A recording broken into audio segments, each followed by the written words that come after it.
तो चलिए आज हम बताने वाले हैं बहुत ही हेल्दी और बहुत ही टेस्टी डिश के बारे में जो बनती है कड़ी से, और इसमें बहुत सारे मिलाए जाते हैं ड्राई फ्रूट।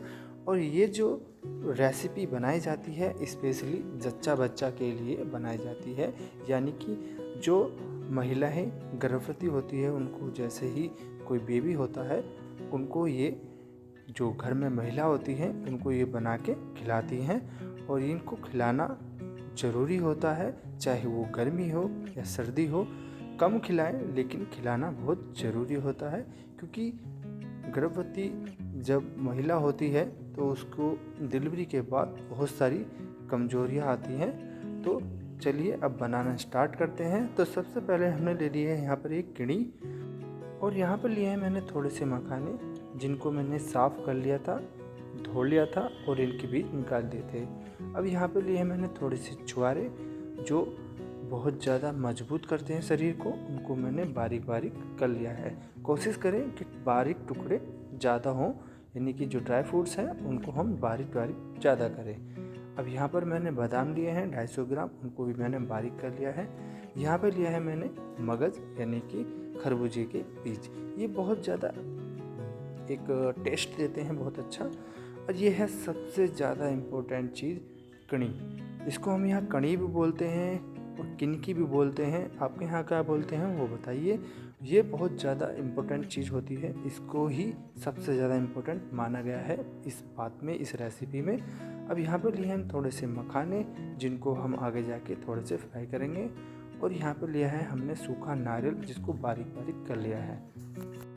सबसे पहले हमने यहाँ पर यानी कि हमारी माता जी ने यहाँ पर किणी को थोड़ा बारीक बारीक टुकड़ों में तोड़ना चालू कर दिया है। इसको बारीक बारीक टुकड़ों में इसलिए तोड़ा गया है क्योंकि ये जो है जल्दी सूख जाती है, और जब इसको फ्राई करते हैं तो ये बहुत अच्छे तरीके से फ्राई भी हो जाती है, जिससे इसका दांतों में चिपकने का डर जो है वो ख़त्म हो जाता है।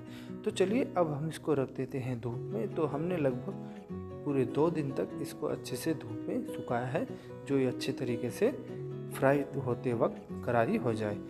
तो चलिए अब हमारी माता जी ने देसी घी कढ़ाई में गरम करने के लिए रख दिया है। आप कोशिश करें कि जो घी है वो देसी ही होना चाहिए, यानी कि जो कोई घर पे चलाता है इसी तरीके की उस तरीके का घी होना चाहिए, डिब्बे वगैरह या किसी तरीके का ऑयल वगैरह ना होना चाहिए। तो चलिए अब हम सबसे पहले किनी को फ्राई करते हैं। तो आप देख सकते हैं इसको थोड़ा थोड़ा फ्राई किया जाता है। तो आप देख सकते हैं इसको इस तरीके से धीमी आंच पर फ्राई किया जाता है। अगर इसको हम ज़्यादा ही हाई फ्लेम पर इसको फ्राई करते हैं तो ये जल जाती है और बहुत ज़्यादा ऊपर से थोड़ी ब्राउन ज़्यादा हो जाती है, जिससे कि इसका स्वाद जो है बिगड़ जाता है। तो आप इसको मंदी गैस पे यानी कि धीमे फ्लेम पे इसको इस तरीके से फ्राई कीजिए जिस तरीके से हमारी माता जी कर रही हैं। तो देखिए आप इसको देख सकते हैं कि धीरे धीरे थोड़ा गोल्डन कलर आ चुका है। अब हम इसको निकाल लेते हैं बाहर। तो देखिए कितना प्यारा कलर आया है और कितनी कुरकुरी सी हो गई है ये किनकी। तो अब इसको बाहर निकाल लेते हैं। तो हमने अब लगभग सभी किणी को फ्राई कर लिया है। अब हम लास्ट वाले इसमें जो लास्ट का जो किणी का जो पार्ट होता है उसमें हम ये मगज़ यानी कि खरबूजे के बीज को भी हम फ्राई कर देते हैं। देखिए यहाँ पर सबसे ज़्यादा इम्पोर्टेंट चीज़ है कि आप जो गैस है गैस को लो फ्लेम पर रखें, और दूसरा जो किणी हम भून रहे हैं उसको हम लगातार चलाते रहें। तो हमने यहाँ पर खरबूजे के बीज और किणी को लगातार चलाते रहे हैं, जिससे कि जो इसमें ज़्यादा ओवर फ्राई ना हो पाए। तो अब जो हमारी किणी है और जो खरबूजे के बीज हैं वो भी फिनिश हो चुके हैं। अब हम इसमें डाल देते हैं जीरा, यानी कि इसी में ही हम एक साइड में जीरा डाल देते हैं। जीरा पेट के लिए सबसे ज़्यादा बेस्ट होता है, इसलिए इसमें इस बात में जीरा भी डाला जाता है, जो कि एक अटपटा सा लगता है लेकिन जीरा ज़रूर डाला जाता है। अब यहाँ पर आप देख सकते हैं हमारी जो किणी है वो अच्छे से फ्राई हो चुकी है और बहुत अच्छा कलर भी आ चुका है। तो चलिए अब फाइनली हम मगज़ यानी कि खरबूजे के बीज, जीरा और कड़ी सबको एक जगह थाली में यानी कि परात में रख लेते हैं और उसको ठंडा होने के लिए रख देते हैं। अब हमने इनको सबको मिला दिया है। अब यहाँ पर हमारी माता जी ने थोड़ा सा घी घोल लिया है कढ़ाई में, जिससे कि हम यहाँ पर मखानों को भूनेंगे। मखाने भूनना बहुत ज़रूरी हो जाता है क्योंकि ये कच्चे होते हैं और दांतों में बहुत ज़्यादा चिपक जाते हैं। तो इस प्रकार हमारी माता जी ने यहाँ पर कढ़ाई में घी गरम करने के बाद लो फ्लेम पे ही मखाने भूनना स्टार्ट कर दिया है।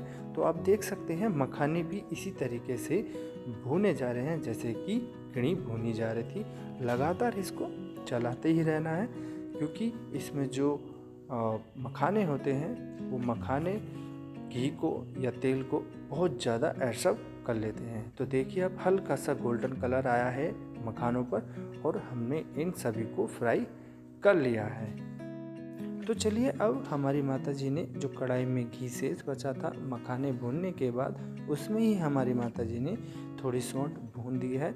सौंठ भूनना बहुत ज़रूरी होता है क्योंकि ये थोड़ी हीट करती है यानी कि बहुत ज़्यादा तीखी लगती है ये पात में बनने के बाद। तो इसी प्रकार इसको थोड़ा सा भून लिया जाता है। इसको चाहे आप तवे पे भी भून सकते हैं, लेकिन अगर आपके पास घी बच रहा है तो उसमें भी इसको भून लेना चाहिए। तो इस प्रकार हमारी माता जी ने थोड़ा सा सौंठ को भून लिया है। आप चाहे तो इसमें अदरक सुखा के उसको कूट के उस तरीके से भी बना सकते हैं। तो इस प्रकार हमारी जो सौंठ है वो भी भून चुकी है। तो हमारा जो फ्राई वाला काम है वो कंप्लीट हो चुका है। अब हम बनाना स्टार्ट करते हैं अपनी कड़ी, यानी कि अब हमारी माता जी ने पात बनाना चालू कर दिया है। तो सबसे पहले इसमें डाला है 1 लीटर यानी कि 1 से 1.5 लीटर डाला है इसमें पानी और इसमें डाला है 250 ग्राम गुड़। उसके बाद इसमें डाले हैं थोड़े से मुट्ठी भर कटे हुए बारीक बादाम। अब इसको हम थोड़ा सा पकने देते हैं और साथ ही साथ इसमें डालेंगे हम थोड़ा सा मखाने जो पेट के लिए बहुत ही ज़्यादा मजबूत होते हैं, यानी कि जो कहते हैं पेट में खुश्की आती है, बार बार प्यास लगती है, वो इससे पूरी की जाती है। और इसमें डालते हैं हम थोड़े से छुहारे जो हमने बारीक काट लिए थे। ये भी बहुत ज़्यादा इम्पोर्टेंट चीज़ है क्योंकि ये शरीर को मजबूत करता है। अब हम इसमें डालते हैं कसा हुआ सूखा नारियल। तो हमने इसको थोड़ा बारीक कसा है जिससे कि जो चबाने में आसानी हो जाए। तो हमने यहाँ पर लगभग 100 ग्राम के आसपास नारियल का गरूदा डाल दिया है। अब हम इसको पकने देते हैं धीरे धीरे धीमी आंच पे। चाहे आप इसको थोड़ा हाई फ्लेम पे कर सकते हैं, उसके बाद इसको लो फ्लेम पे ही रखना ही चाहिए। तो चलिए अब धीरे धीरे पानी जो है गर्म होने लगा है और जो हमारा गुड़ है इसमें जो डाला है वो धीरे धीरे मेल्ट होने लगा है। अब इसी के साथ में ही हम डालते हैं यहाँ पर थोड़ी सी सौंठ जो हम इस टेस्ट के अकॉर्डिंग डालेंगे। अगर इसमें हमने ज़्यादा सौंठ डाल दी तो वो थोड़ी तीखी हो जाएगी, यानी कि थोड़ी सी चटपटी सी हो जाएगी। तो इसलिए सौंठ का जो यूज़ है वो थोड़ा कम किया जाए तो सही होता है।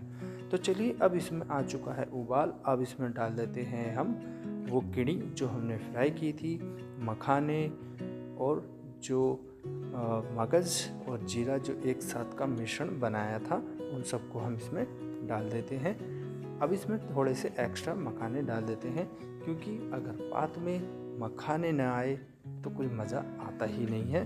तो इस प्रकार हम इसमें डाल देते हैं थोड़े एक्स्ट्रा मखाने। अब हम इसको थोड़ा धीमी ही आंच पर हम इसको पकने देते हैं और लास्ट स्टेज पर हम इसको, यानी कि हमारी माता जी ने इसमें थोड़ा सा घी यानी कि 1 चम्मच घी और डाल दिया है। यहाँ पर एक विशेष बात ध्यान रखने योग्य है, अगर आपका ऑपरेशन से बेबी हुआ है तो यहाँ पर चिकनाई का यूज़ ज़्यादा ना करें, यानी कि घी जो है एक्स्ट्रा ना डालें। जो इसमें फ्राई किया है वो सफिशेंट हो जाता है और इसको लगभग 1.25 महीने के बाद आप इसको यूज़ कर सकते हैं। और जिनकी नॉर्मल डिलीवरी है वो आप चाहें तो दूसरे दिन तीसरे दिन इसको यूज़ कर सकते हैं, यानी कि खा सकते हैं और बना सकते हैं। तो अब हमारी यहाँ पर पात बन के तैयार है। तो आप भी देख सकते हैं कितना प्यारा कलर आया है इस डिश पर।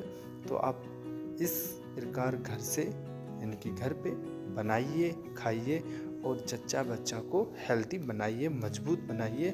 तो चलिए अब बारी आती है स्टोरेज की, यानी कि जो हमने मखाने फ्राई किए हैं, किणी फ्राई किए हैं, मगज़ फ्राई किए हैं, जीरा फ्राई किए हैं, उन सभी को अब हम स्टोरेज कर लेते हैं। तो सबसे पहले हमने इन सब को डाल दिया है, फिर उसके बाद हमने यहाँ पर जो सूखा नारियल है कद्दूकस किया उसको भी हम इस पर डाल देते हैं, और जो मुनक्खे हैं उनको भी हम इस पर डाल लेते हैं। और इसके बाद हम इसमें डाल देते हैं ज्वारे, बादाम। अब हम इसको मिक्स कर लेते हैं सौंठ डालकर, यानी कि जो हमने सौंठ भुनी थी उसको भी हम इस पर डाल लेते हैं, और उसके साथ हम इसको अच्छे तरीके से मिक्स कर लेते हैं। अब हमने यहाँ पे लिया है एक सूखा और ड्राई स्टील का बर्तन जिसको स्टोरेज करना है इन सभी को।